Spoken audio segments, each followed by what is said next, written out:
Hello, my name is Lillian. Welcome to my channel. So yesterday I put up a poll on my YouTube. I put up a community post asking you guys what you want to see next, like the kind of video you want to see next. And most of you said that you want to see a protective style video. So I'm going to be doing a protective style today. I'll actually be doing mini twos because I cannot think of any other protective style to do. And I feel like doing mini twos because I'm at home. I'm bored. I'm not really bored actually, but I just want to do something that will take some of my time, so I'm going to be doing mini twists, but I have about 2 mini twist videos already on my channel. So to make this a little bit different, I'm going to be sharing tips on how to grow your hair thicker.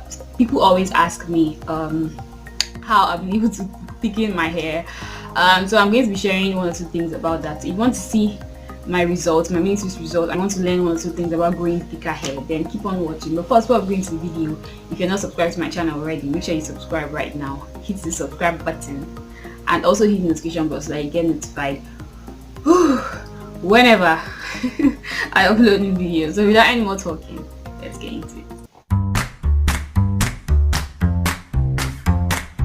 So my hair is in flat twists. I made 2 flat twists yesterday.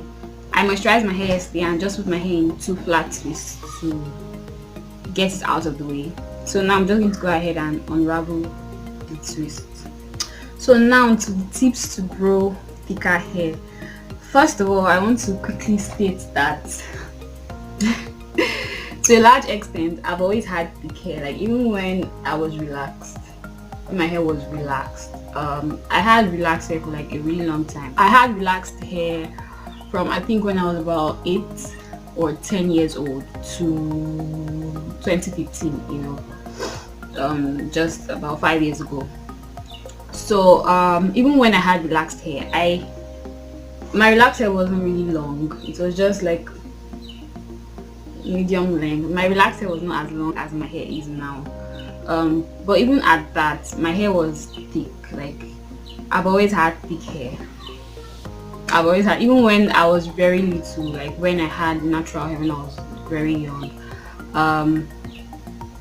In short, like the reason why I relaxed my hair for the first time was because like hairdressers started complaining that my hair was too thick. To comb and to manipulate, because then my hair was natural, so it was very difficult for them to manage, So my hair has, bottom line, the gist of the whole story is that my hair has always been thick to a large extent. Things like looking back at my old pictures, when I first went natural, comparing them to now, I've noticed that my hair seems to be thicker. Another disclaimer that I want to make is that it's possible that as your hair gets longer, it's going to appear thicker, especially when you have like kinky coily hair, because your hair shrinks. So if your hair shrinks, if you have like as much shrinkage as I do, the longer your hair gets, it's possible that it may appear a little bit thicker just because it's longer, so you have more hair shrinking up. Like if I just wash my hair and I let my hair dry, for example, it's going to form a TWA, just like it formed a TWA when my hair was a lot shorter. Those of you that have been following me for a while probably already know this, So it's possible that as your hair gets longer, it's going to appear thicker. I'm not so sure about that, but there's a high chance that that's that. So I just want to put these disclaimers out there so that I do not give tips to people and then like kind of lead them astray or something like that, Yeah. That said, I'm going to share some tips that I've been following that I think have helped me grow thicker hair. So the first thing I would say is finger detangling. Finger detangling, like I feel like that's really helped me. You guys have seen like how much I lose like on wash days now. If you watch my old videos, you can compare that to how much hair I used to lose back then when I used to use combs to detangle my hair. And you can, if you compare the two, you see that even though now my hair is longer, and normally like as your hair grows longer, your shed hair is supposed to, or your lost hair is supposed to be a little bit more like normally, because now you have longer strands forming a ball, so it's going to be a bigger ball than if they are short strands, So normally my hair is supposed to, my shed hair, ball of shed hair is supposed to be bigger now that my hair is longer, but that's not the case. And I owe that a lot to finger detangling. Finger detangling helps you to be very gentle with your hair, so that you lose very little hair. And if you lose very little hair, you're going to have more hair on your head, and more hair on your head means longer, thicker hair in general. So I already moisturized my hair yesterday, so I don't need to moisturize it again. So when I'm done making each twist, I just take some shea butter and apply on the ends to help it coil a little bit. The second tip that I would say has helped me grow thicker hair is using Nourishing DIYs. Now I know that everyone is like, not everyone loves doing DIYs, and some people say that DIYs are like a waste of time and everything like that, but I've noticed that certain DIYs have helped. Like for example, the one I really enjoyed doing, the ginger and aloe vera mixture that I normally do. If you want to see how I make it, I'm going to leave a video in the card so you guys can see. I started doing that sometime, I think in June or so last year. The first time I used them, I recorded that on my channel, so I think if I can find the video, I'll also leave it in the card so you guys can see. I started using it on and off. I used it on and off like for like throughout last year, but I did not become very consistent with using the mixture in my hair until I think October or so, in October 2019, that's last year. And I've since then till now, like I've seen like obvious increase in hair. Like my hair has thickened out at the roots, my edges seem to be fuller. Like I don't know if you guys know how this part of my hair used to be. Also, is my hair edges seem to be fuller, and it seems like my hair is getting thicker and thicker at the root. So I feel like that mixture has helped, or is helping my hair grow thicker at the root. So if you want, you can give it a try. And that's not strange because I've heard so many benefits of aloe vera, and I've also done my research on ginger, and it helps to stimulate hair growth according to what people say. And I think I've seen that, like I've seen, not that I think, obviously I think that has helped me grow thicker hair. So another benefit I've noticed with the ginger and aloe vera mixture that I normally do is that it has made my hair smoother. And with that has, like, now my hair doesn't tangle, because my hair is a lot smoother. It doesn't tangle up as much as it used to, and that's why I can really get away with like doing wash and goes and leaving my hair shrunken like for a while. And like, I don't know if you guys have noticed, like my wash days, I do not spend as much time detangling my hair as I used to, because to be honest, like I usually have very little tangles in my hair, and I owe that to the ginger and the aloe vera mixture that I normally do. So indirectly that also helps thicken your hair, because if you're experiencing less tangles, then you're going to be experiencing less breakage, you know, and that will mean more hair on your head, and that also means thicker hair for you. I also noticed that the mixture has made my hair, my curl pattern, more obvious. Like if you watch my recent wash day videos, you see that my texture has become more, especially when I just wash my hair. If I can find the video, I'll insert it here, what my hair looks like now, freshly washed with no product in it, when I still have just water in my hair. So it has made my curl pattern more obvious, it has made my texture more obvious. Another DIY that I absolutely swear by, and this I've been doing this for a really long time, even before I got to know about the ginger and the aloe vera, is eggs. Like using plain eggs in your hair, both the yolk and the albumen. I know that so many people are against using eggs in their hair because of the smell. The smell of eggs is not really pleasant. For you to be smelling eggs in your hair, it's not really nice. But if you have a strong oil, like it's an oil that has a strong smell, that can help mask the smell of the eggs.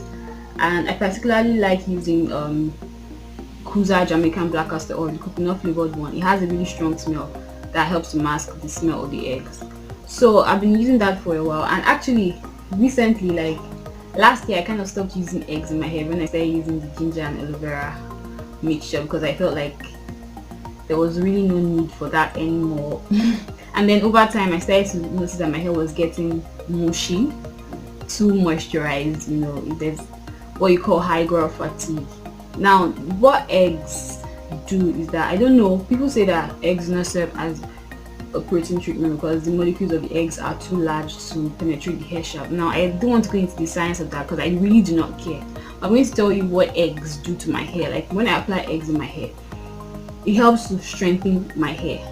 So if for any reason, maybe if my hair is feeling like too limp and like not strong and like bouncy, if I put eggs in my hair, like it's going to give it the strength back and it's going to like look strong. And the thing is that when your hair is gallant, you know, when it's standing tall, it's going to appear thicker, you know. So the eggs help me to, it helps to strengthen my hair, and it kind of like helps to like coat the hair strand, so that it also helps to make it smooth so that it doesn't tangle up as much, and it just helps to make your hair strands thicker, like the individual strands. It kind of like feels like it helps it to thicken, it helps to thicken the individual strands over time.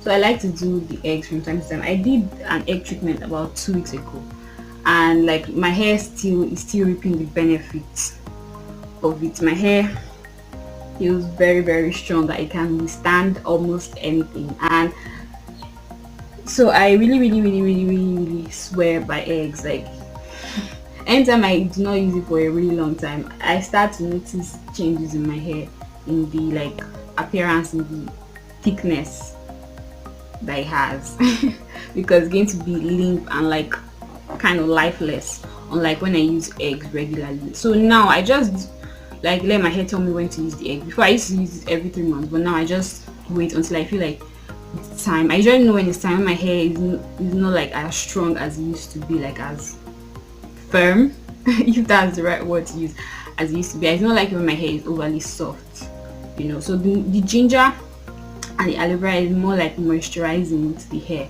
but the egg like helps to strengthen my hair, if that makes sense. I don't know if that's the same effect it has on other people's hair, but I know for my hair, like eggs help to strengthen my hair. So if you've not been doing DIYs, like using healthy nutritious DIYs in your hair, then I really highly recommend that you give it a try. I know some people say that DIY is like a total waste of time, that you can just use store-bought products and everything, but there are things that you can get from DIYs that you cannot get from store-bought products. Like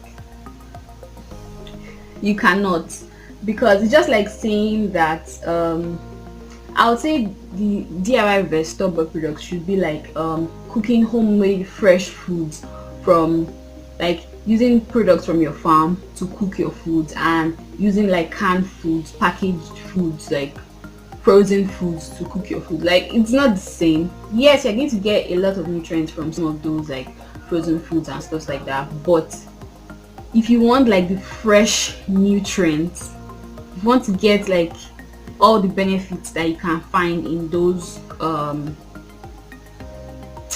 plants or those foodstuffs, then it's best for you to use them fresh. So that's how it is with DIYs.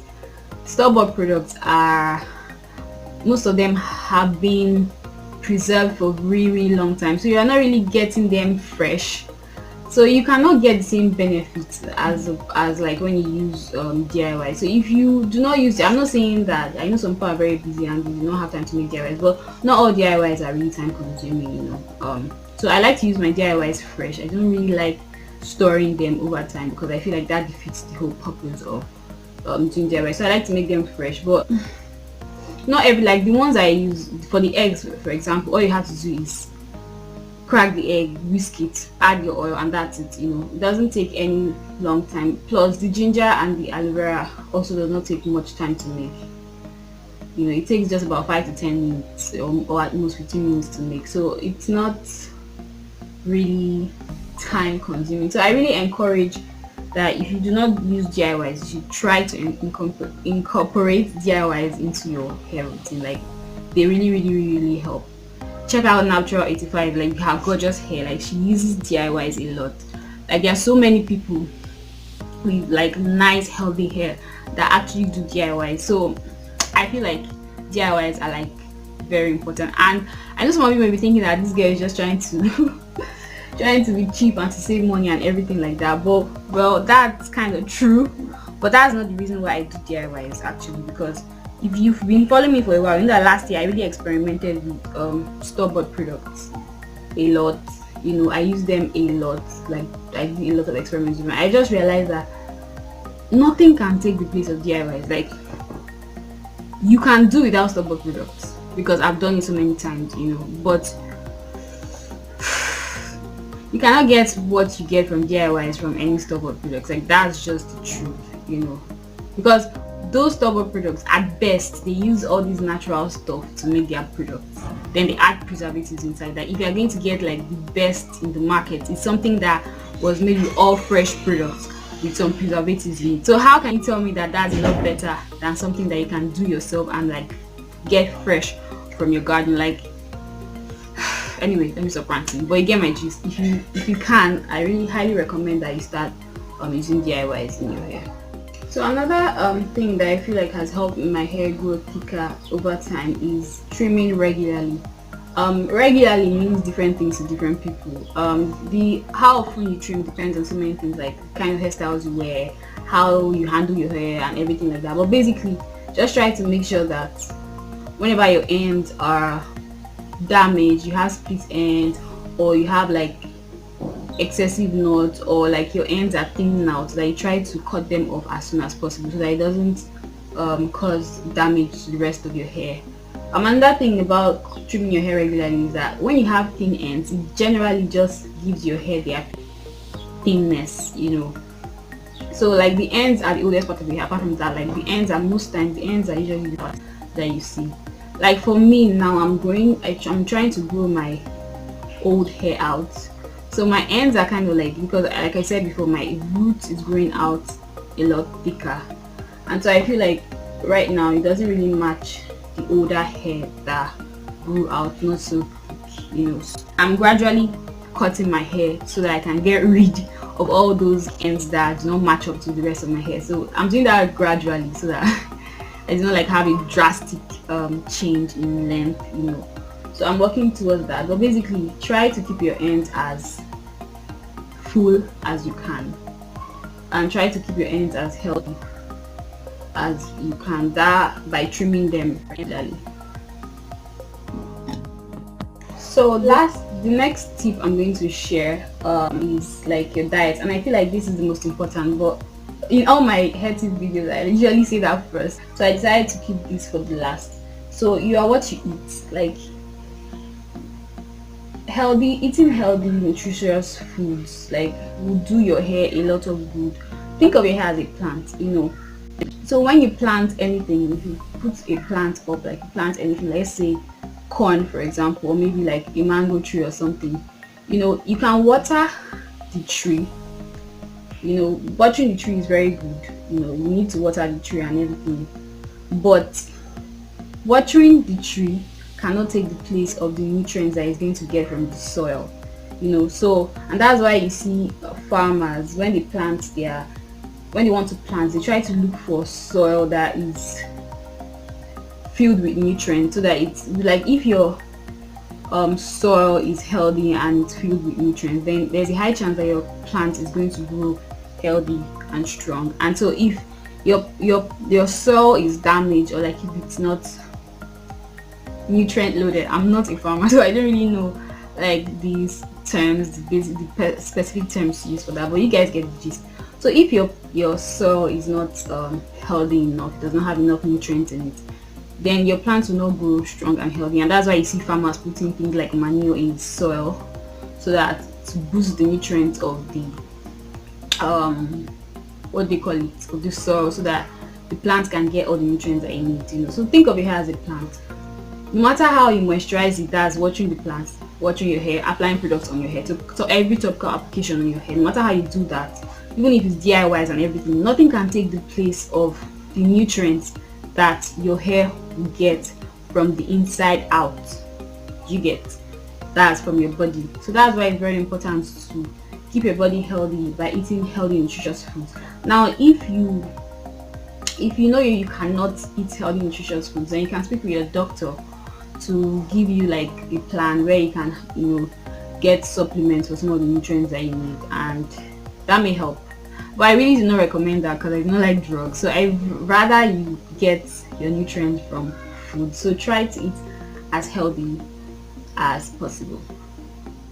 I think those are all the tips that I have to share.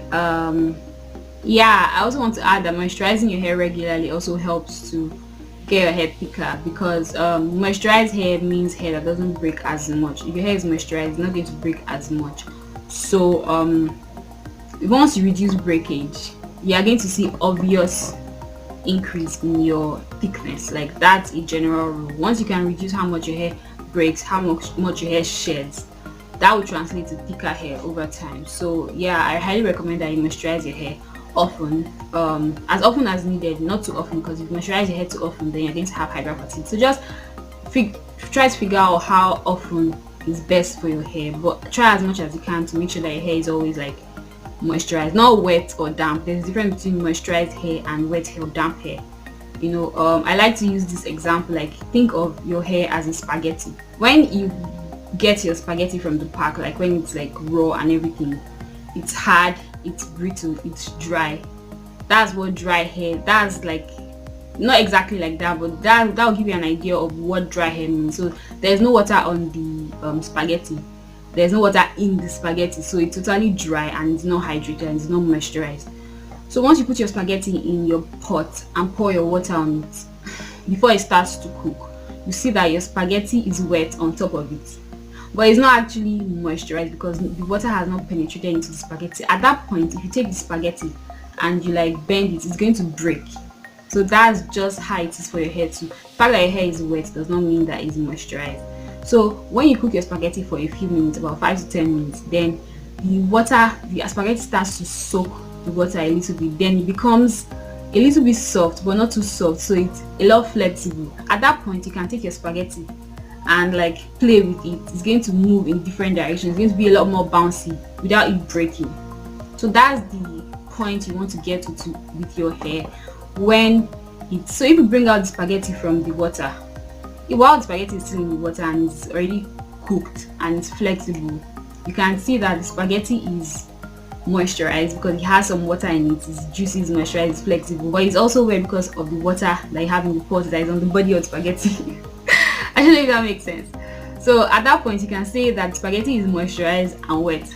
So your hair can be wet and moisturized at the same time. But when you bring out spaghetti and drain the water, and you don't have water on the spaghetti any longer, but the spaghetti is still flexible and moving, you can see that the spaghetti is moisturized but not wet. And that's what you should aim for your hair, to make sure that your hair is moisturized as much as you can, to make sure your hair is moisturized in that set of spaghetti that has no water on it, but it's also flexible and it can move without breaking. That, so try to make sure that your hair is moisturized. I'm not saying you make your hair damp, make sure your hair sucks in moisture.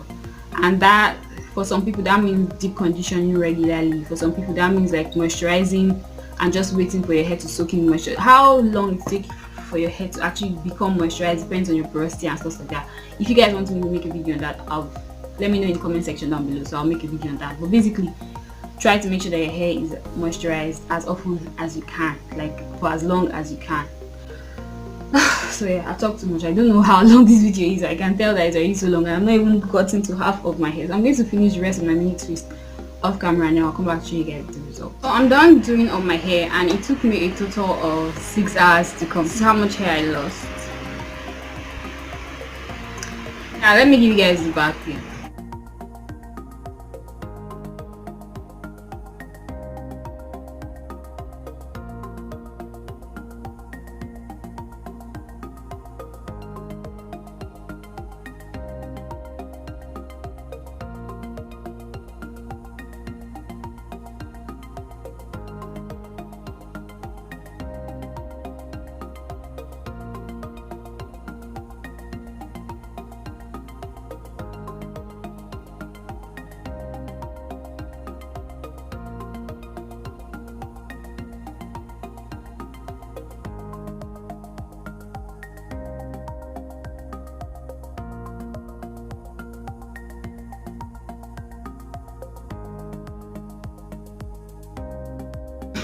After getting my hair wet, this is what it looks like. It has a lot more movement, and that's what I like about like nail twist.